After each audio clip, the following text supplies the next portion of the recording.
There was a time in the not so distant past that I could probably name a long list of video game studios in which if they were to release a game, I would be there.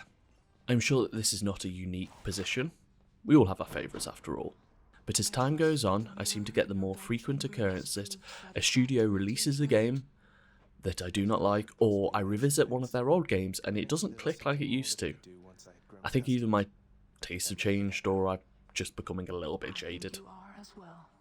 Supergiant, makers of Bastion, Transistor, Pyre, and now Hades are one of the few companies that still get this free pass from me, and with Hades this is earned.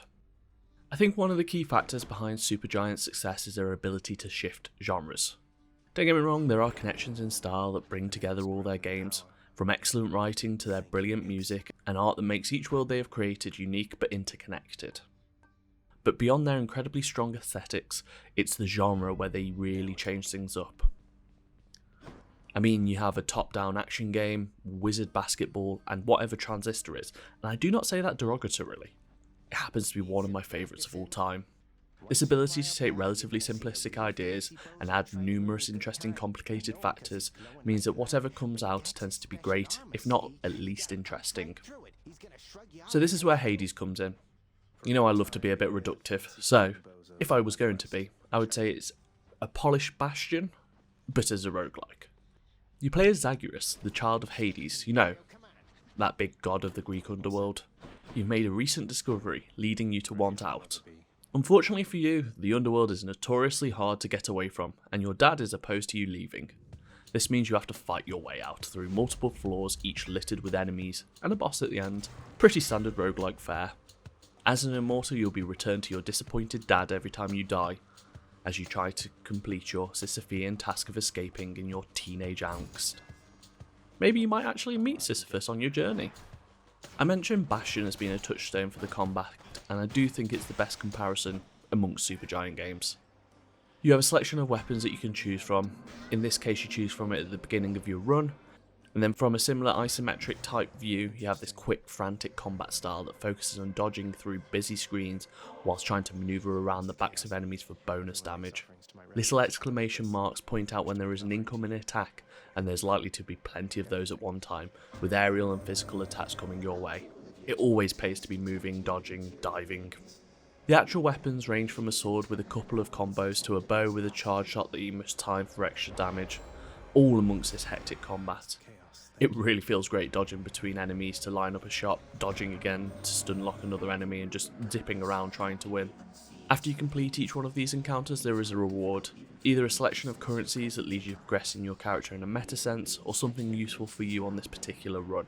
There is a currency that's only good for Charon, the being that transports souls on the river Styx, who happens to be also running a little side hustle, a small shop. The other thing you can get is a boon from an Olympic god. Each of these boons comes with a little bit of natter with the god, and then a selection of upgrades, all of which feel really smart to me. Having a choice from 3 from a whole bunch leaves some of the randomness to your build, but I feel like with a basic grasp and good play, you're not just waiting for a roll of the dice for a build to come together. A problem I've had with other roguelikes. Also, once you've internalised what boons it's possible to get, you start to make more informed choices through the map, as at the end of each encounter you'll be able to see what's behind the door of the next combat, often with the choice between a few. Oh, I see, the next door is either Zeus or a level up on my health. Well, actually I'm good for abilities at the moment, but I am low on health, so you start to play this meta game as you're going through the dungeon. So that's the general ebb and flow of the game, but the thing that I really noticed whilst I was playing is not that. It's something else. It's that the game rewards death. You see, as you play through, making these choices and progressing, you will more than likely die. It's actually a pretty tough and hectic game, so you're gonna die. You're gonna. The video that's playing in the background, as I'm sure you will notice, is not some well-edited masterpiece, but one of my early runs of the game. It starts right at the beginning after my previous death brings me back to the House of Hades. In here, your friends and some of your enemies, as well as Daddy Hades himself, hang around and while away their afterlife. Each time I die, I come back here, and every single time there's been at least 2 new conversations to be had. I speak to Nyx, the goddess of darkness, Hades or Achilles. They comment on the choices I've made, how I died last time, or a piece of narrative progressing the story forward. I mean, one of the strong points of Supergiant tends to be their writing, and they know that that is reward enough. So the clock moves forward with death. In fact, there'll be almost no story progression without death in this game. This is an inkling that I got as I played the game, but I've also seen on Twitter that one of the lead writers said this was something explicitly in the design. And you can tell. You don't tend to come away from dying frustrated, you come away from it as the only way that you can move forward. Hopefully with a bit of knowledge of the game, a bit of story reward, and a place to spend some of those meta currencies previously mentioned, levelling up your character and progressing not just narratively but within the systems of the game. So this means that you take a game that is about run-based gameplay, it is about dying and starting again with whatever knowledge you have earned and moving forward, and it takes it and makes it a part of the narrative. The game perfectly understands the genre this is in, and then has built up from there to create something that's so well realised. I mean, Supergiant have a pedigree, they know what they're doing with so many disparate parts, and it shows. But the forward-thinkingness that it takes to take a game with failure as a central tenet, and then taking that and putting it in a roguelike, is rare. And not only that, but they narrativise it. It all makes perfect sense in the world that they have built, without gimmick or otherwise.